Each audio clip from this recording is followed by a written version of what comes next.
Welcome into OutKick the Show. I am your fearless leader, Clay Travis. I hope all of you are having fantastic Fridays wherever you may be across this great nation or this great land.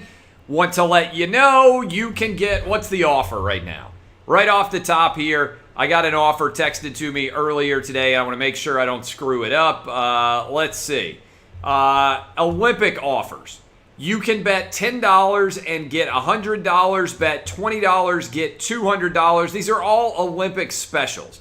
Basically, if you get Olympic bets out there, you're going to be glad that you did it. We're a week away from the Olympics. You can also get up to $1,000 no-risk wager. All you have to do is go to FanDuel.com/Clay. That is FanDuel.com/Clay. All right, the world is even continuing to get more insane. Do you remember when Joe Biden based his entire campaign on, if you vote for me, everything will return to normal in the United States of America? Remember when that one, it was his big pitch as he campaigned from his basement and hid in the largest mask ever from COVID and said, hey, there's nothing to be afraid of. I'm going to bring back normalcy to America. I'm going to govern in a bipartisan fashion, all those things which are not true. One of the things that I was afraid of is that we were going to continue to slip more and more into COVID insanity. And we're starting to see that already as Los Angeles has made the worst decision imaginable based on looking at the data. LA County, one of the most populous places in the world, is now reinstituting a mask mandate for anyone who is in LA, whether they are vaccinated or not. This goes against CDC guidelines. This goes against the state of California guidelines. It's madness. There's no way to reasonably justify it. Now, your boy's going to be landing in LA next week to finish off my television show, the Thursday and Friday editions of Fox Bet Live. But what I would want to tell you at this point is, all I've ever done is point to the data and say, let the data guide us, okay? I haven't tried to be super partisan. I haven't tried to focus on the political angles associated with COVID and mask wearing and everything else. But if you look at the data, we've now got basically 18 months of data. If you are over the age of 65, if you are morbidly obese, if you have multiple major health conditions, then COVID is a danger to you. For everyone else, that isn't true, okay? I had COVID. Zero issues, really. I still have COVID antibodies.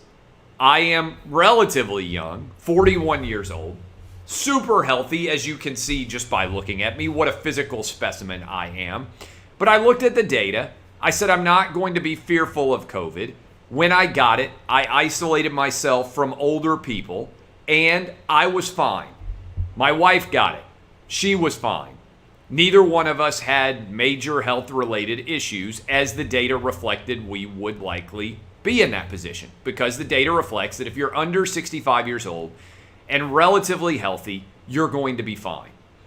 Wearing masks is, if you look at the data, very questionably connected to any benefit at all, whether it's in California, Florida, Texas, or New York. In fact, the two most restrictive big states in the country, New York and California, have had a worse combined response to COVID than the two biggest states in the country that have not had major restrictions, Texas and Florida.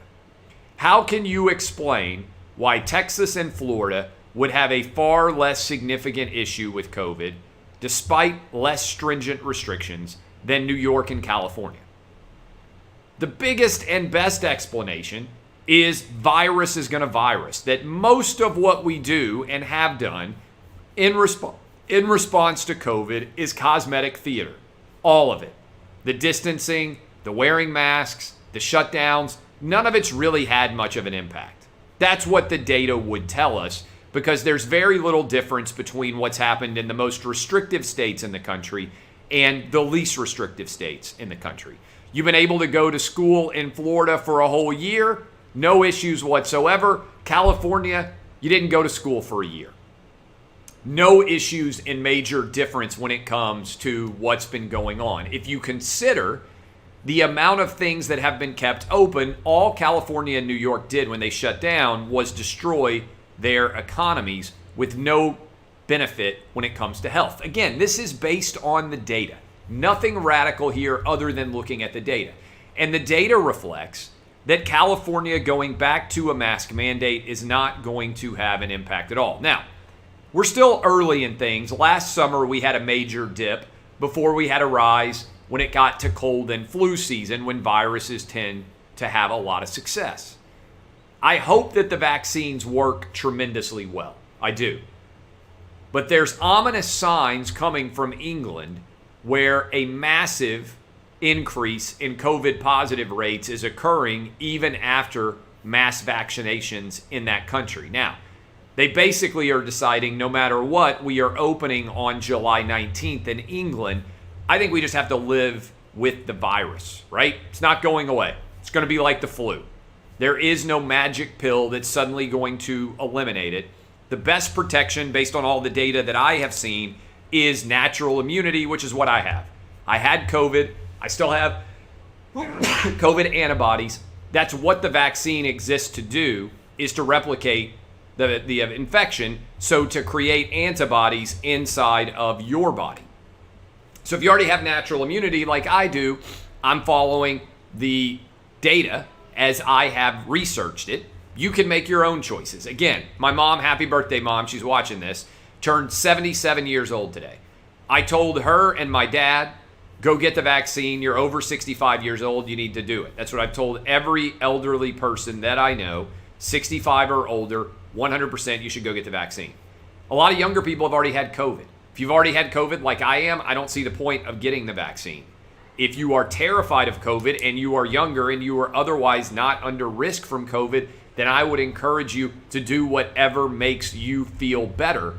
But the larger point is here, we've got to return to normalcy.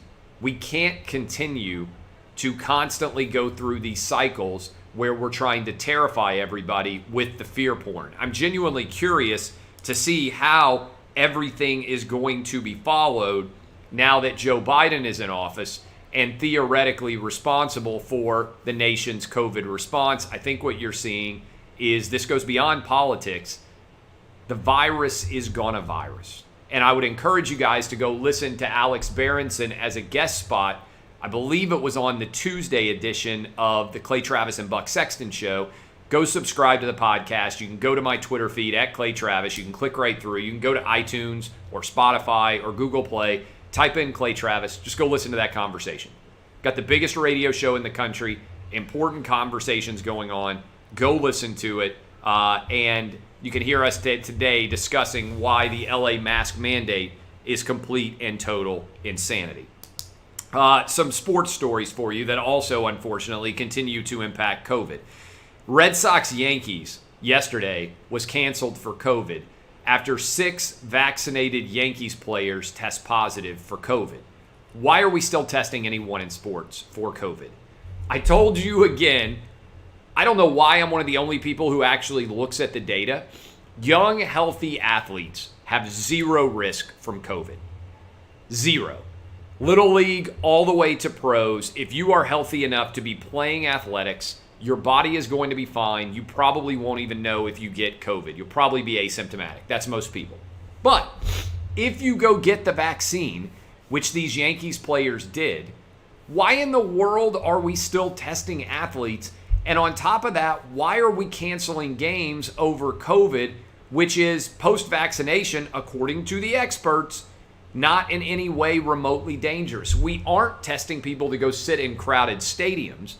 Why can we not just continue to play baseball games, football games, basketball games? Why do we need to test at all for COVID? And why are we continuing to cancel games or postpone games because of COVID? It makes 0 sense. No one who is vaccinated should ever be tested for COVID again, frankly. And if you don't feel sick, why would you ever be tested for anything any longer? This is madness, okay? And I don't know what it is about the Corona bros that they insist on being terrified of a virus that is not going to have any impact on them. But if you are terrified, go get the COVID vaccine.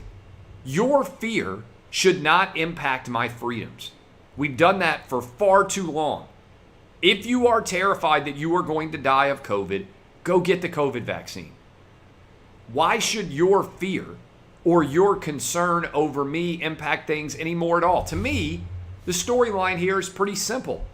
We have reached, likely, a substantial, massive number of people that have been exposed to COVID, either through natural infection, in which case there's probably 100 million or more of people just like me who've already had it, recovered, and are fine, and also of all of the people out there that have been vaccinated.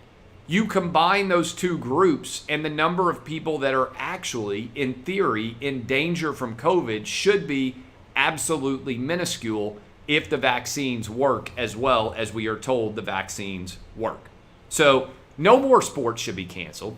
No more athletes, candidly, should be tested at all. It doesn't make sense. It should be done. We are over it. 18 months. Young and healthy people have no issues. If you want to get vaccinated, that's fine. But these group testing for teams and leagues and everything else shouldn't happen anymore. Period. The data reflects it makes no sense. Tom Brady. Speaking of making sense, Tom Brady played the entirety or most of the 2020 season with a torn MCL.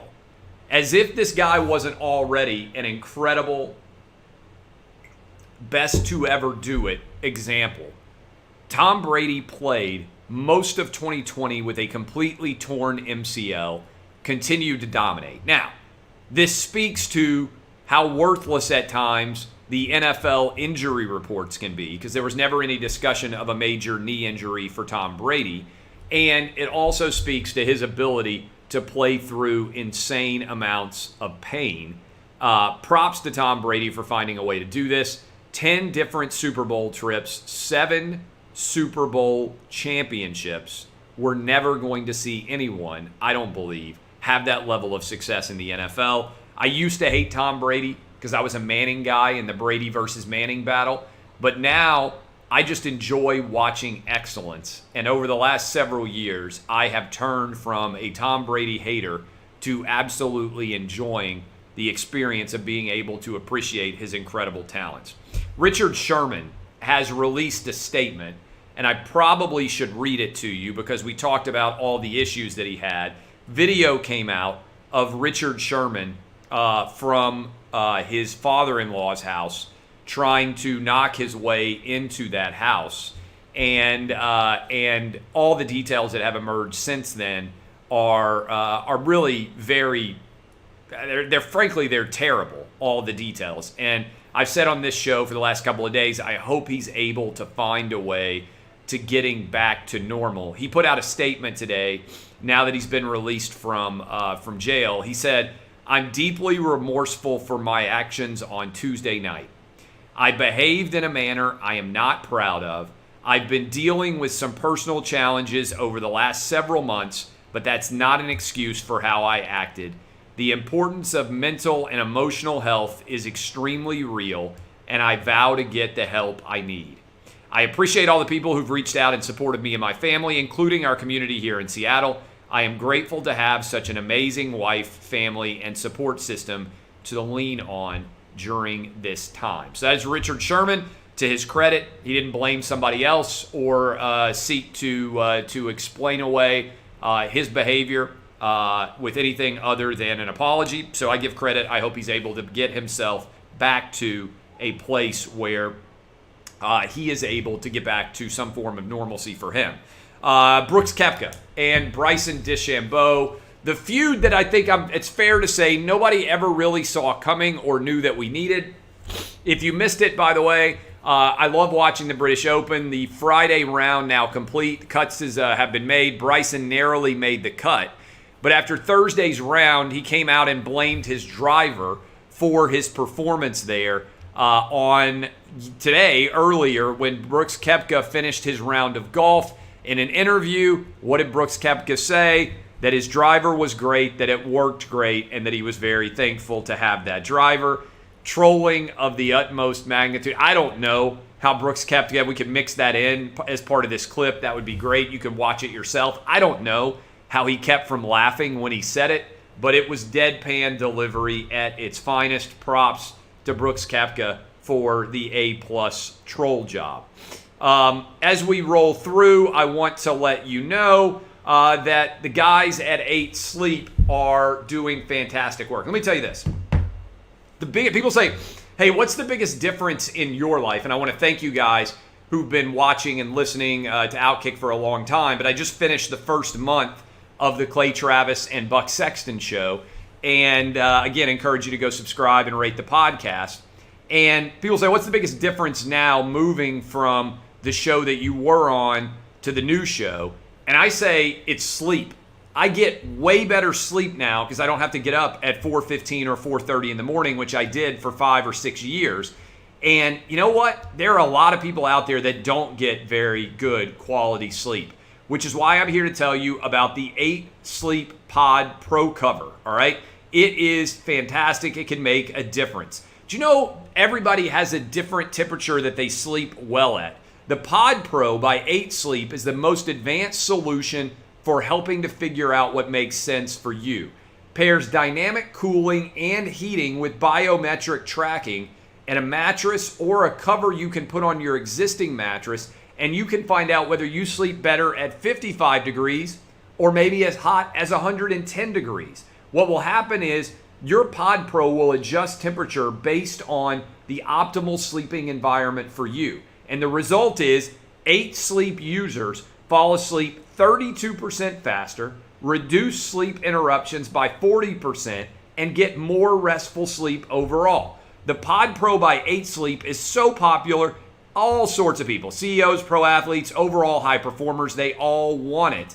Good sleep is the ultimate game changer, which is why you need to go to 8sleep.com, 8sleep.com/OutKick to check out the Pod Pro and save $150 at checkout using the promo code OutKick. Again, get hooked up today as we roll into the weekend with great sleep at 8sleep.com/OutKick. A couple other things that are out there. I want to embed this Jen Psaki video for the crew out there that is watching this that we share later. Jen Psaki has been saying all sorts of crazy things about big tech. I don't know if she is not aware of the legal ramifications of some of the things that she is sharing, or if she's just so convinced that big tech is at the beck and call of the White House that she doesn't care. But yesterday, we talked about Jen Psaki, the White House spokesperson, saying that they were inside the White House monitoring Facebook posts and contacting Facebook to tell them about posts that needed to be taken down because they were misinformation. Now, Jen Psaki, and this is a big deal, I'm going to build on this a little bit, said that if you are banned by one big tech platform, you should be banned by all of them. This is the White House directly telling private companies that they should be censoring individuals for their opinions. The White House is using its bully pulpit to force behavior by big tech companies that would be impermissible for the government to take themselves. Let me repeat that. The federal government, because of the First Amendment, cannot tell you what opinions you are allowed to have. But what they are doing is effectively censoring people by using the big tech companies to do it for them instead. To me, this is the definition of state action on behalf of private companies. And they now are saying, in addition to the opportunities and demands that we are putting on individual companies, all of you should be colluding to try to block others and end up with the same result. That's how all the big tech companies blocked Donald Trump. All right, so this is a monster story. It's a big deal, okay? Particularly because the point on the First Amendment, let me just be clear about this, is sometimes it's messy. Sometimes, in order to win a battle, you have to deal with some information that ends up being incorrect. Let me give you an example. But picking and choosing based on the moment in time that it is being shared is not the right move. For instance, Facebook banned all discussion that COVID had come out of a Chinese lab because the consensus, according to Facebook, was that was scientifically unlikely. Now, the President of the United States himself, Joe Biden, is saying, actually, we're investigating this. It may well have escaped from a lab. And in fact, that's probably the most likely way that COVID got out into the world. So Facebook was banning disinformation that ended up being correct. That's oftentimes how the marketplace of ideas works. An idea that may or may not end up being factually accurate, debate occurs, and hopefully we end up with the right result. Moreover, that's if you can determine whether or not something is factually accurate or not. An opinion, by its very nature, is different than a fact. A fact is the Tampa Bay Buccaneers won the Super Bowl in 2020. An opinion is the 2021 Super Bowl champs are going to be the Tennessee Titans. I'm not even sure I believe that, but that's an opinion because we don't have fact established yet. Much of science is not rooted in direct fact, particularly as it pertains to a novel virus that is still relatively new and we are still learning about. So when you are allowing one person to determine whether or not someone else can share an opinion, that is a massive deal. This is basically what China does, except instead of China doing it, we are now deputizing big tech companies to do it on behalf of the federal government. This is what the essence of Donald Trump's lawsuit is about. And I don't care whether you're a Democrat, whether you're a Republican, whether you're an independent, whether you don't care at all about politics. The idea that the government is monitoring social media companies and telling them what posts can and cannot be posted on their network and demanding that things be pulled down is a monstrous infringement of government authority, and it violates, in my opinion, the First Amendment itself. And we need judges out there. We need judges out there, Democrat judges, Republican judges, independent judges, whoever you are, to be looking at all this evidence and to find First Amendment violations going on. That's what we need.